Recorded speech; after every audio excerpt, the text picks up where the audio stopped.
Let's do question number 24th of exercise 14a, that is height and distance. Question number 24th is the angle of elevation of the top Q of a vertical tower PQ. एक tower है PQ, तो angle of elevation है top Q पे from a point X on the ground is 60 degree. तो हम देखिए point X angle of elevation है tower PQ Q पे 60 डिग्री. तो कैसे करेंगे, देखिए ये मान लीजिए ग्राउंड है और ये टावर है पी क्यू, राइट. तो ये हुआ हमारा P और ये कहा Q. ये मान लीजिए ये X पॉइंट है, तो X पॉइंट से एंगल ऑफ एलिवेशन हुआ हमारा 60 डिग्री. ये आ गया 60 डिग्री, राइट. अब आगे क्या कह रहा है, आगे देखिए at a point y 40 metre vertically above x.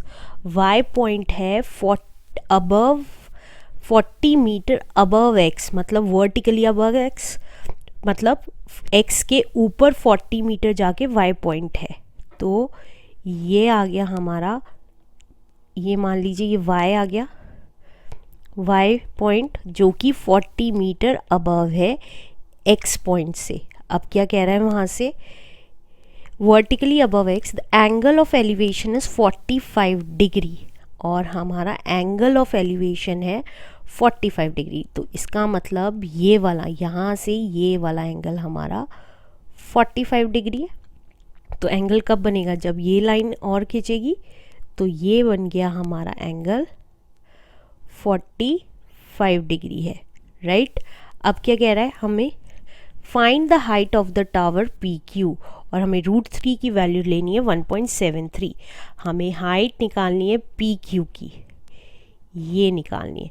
तो हमने इसको h मान लिया, h metre. Let the height of PQ is h metre. देखिए वो कह रहे हैं टावर PQ है, Q पॉइंट से एंगल ऑफ Q पॉइंट के टॉप पे angle of elevation point X से है, जो ग्राउंड पे है X पॉइंट, उससे एंगल ऑफ एलिवेशन है 60 डिग्री का, राइट. अब उस X पॉइंट से 40 मीटर अबव वर्टिकली गया तो Y पॉइंट आया, उससे 45 डिग्री का एंगल ऑफ एलिवेशन है Q पॉइंट पे, राइट. तो हमें PQ की लेंथ निकालनी है, तो हाइट निकालनी है. तो कैसे निकालेंगे, देखिए अब XY हमारा 40 है, तो ये एक नेमिंग कर देते हैं. ये मान लीजिए हमारा है V. तो हमारा PV कितना होगा, देखिए XY के इक्वल होगा हमारा PV कितना, दैट इज़ 40 मीटर. क्यों, क्योंकि जितना ये पॉइंट है उतना ही ये पॉइंट होगा, क्योंकि हमने एक पैरेलल लाइन खींची है और XY हमारा, हमने एक पैरेलल लाइन खींची है XP के और XY भी पैरेलल है PV के, राइट. तो इक्वल हो गई. अब हमें क्या नहीं पता, अब हमें XP नहीं पता, डिस्टेंस बिटवीन XP. तो let the distance between point X and P be A metre. A metre मान रही हूँ क्योंकि x दो हो जाएंगे, इसलिए इसको A मीटर मान रही हूँ, राइट. अब जितना ये है XP उतना ही हमारा YV होगा, that is A metre, right. ये होगा. तो अब हमारे दो ट्राइंगल्स देखिए, राइट ट्राइंगल्स कौन से बन रहे हैं, XPQ एंड YVQ. तो हम कोई सा भी एक ट्राइंगल ले लेते हैं पहले. तो मैंने लिया है ट्राइंगल XAXPQ. तो इसमें देखिए हमारे को परपेंडिकुलर और बेस पता है, तो हमने कहा 60 डिग्री इज इक्वल्स टू, हमारा आया perpendicular, that is QP upon base XP. तो 60 की वैल्यू होती है √3 इक्वल्स टू, QP था हमारा H और XP था A. क्रॉस मल्टीप्लाई किया तो H आ गया हमारा A √3, राइट. अब देखिए हमें हाइट निकालनी थी पी क्यू की, तो हम इसको ए निकाल लेंगे। इसमें से ए आ गया हमारा h/√3, इसको ऐसे ही छोड़ दीजिए। अब हम दूसरा ट्राइंगल लेते हैं। अब हम दूसरा ट्राइंगल कौन सा लेंगे, YVQ। तो इन ट्राइंगल YVQ, तो हमें यहाँ पे भी बेस पता है लेकिन ये नहीं पता, तो QV निकाल लेंगे यहाँ पे।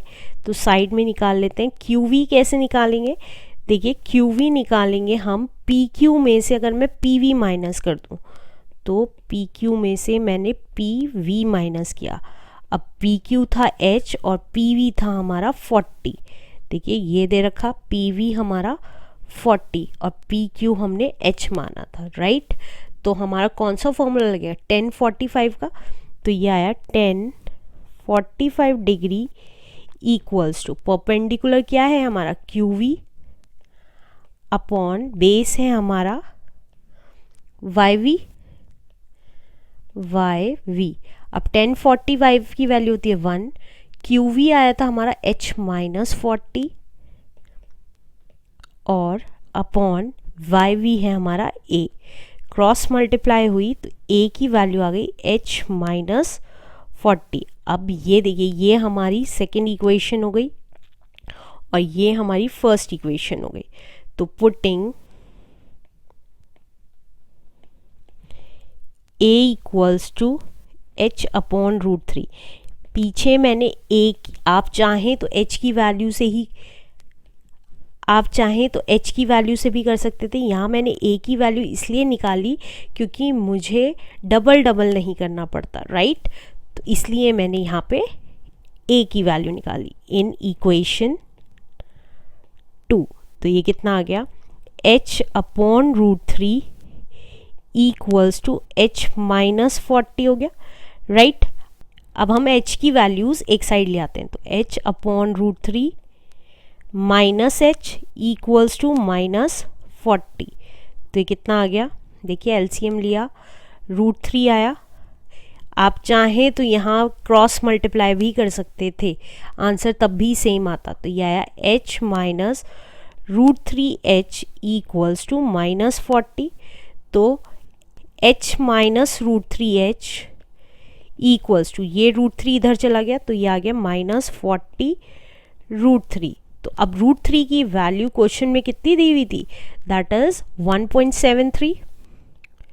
तो हमने वैल्यू रख ली H-1.73H इक्वल्स टू -40 इंटू 1.73। तो ये कितना आ गया, देखिए 1.73H में से 1 गया तो ये बचा माइनस का 1.73H इक्वल्स टू माइनस का, अब ये दोनों की मल्टीप्लाई हुई तो ये आया 0 एज इट इज़। 4 3 ज़ा 12 कैरी 1, 4 7 ज़ा 28 29 2 कैरी 4 1 ज़ा 4 5 6, 2 के बाद पॉइंट लग गया लेकिन माइनस का। अब माइनस माइनस कैंसिल हो गए तो H कितना आ गया 69.20 अपॉन 0.73। तो पॉइंट से पॉइंट कैंसिल हो गया। अब डिवाइड कर लेते हैं तो देखिए कितना आया 6920 73।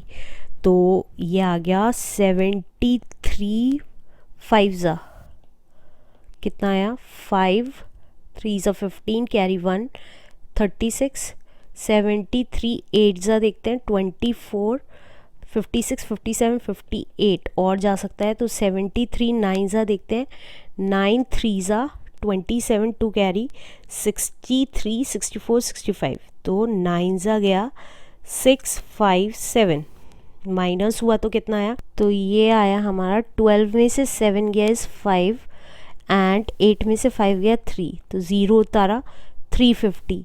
73 4 ज़ा करके देखते हैं 5 ज़ा तो ज़्यादा है तो ये आया 12 29 तो 4 ज़ा आया 292। तो ये कितना बचा 10 में से 2 गया 8 एंड 14 में से 9 गया इज़ 5, राइट। अब पॉइंट लगाया 0 यहाँ आया तो 580। तो 73 7 ज़ा कितना है, 7 3 ज़ा 21, 49 50 51, तो 0.7 94.7 मीटर आ रहा है। तो ये आ गया हमारा, हाइट आ गई 94.7 मीटर अप्रॉक्सीमेटली। तो हेंस हमें हाइट ऑफ पी क्यू निकालनी थी। हाइट ऑफ पी क्यू आ गई हमारी 94.7 मीटर इज़ द आंसर।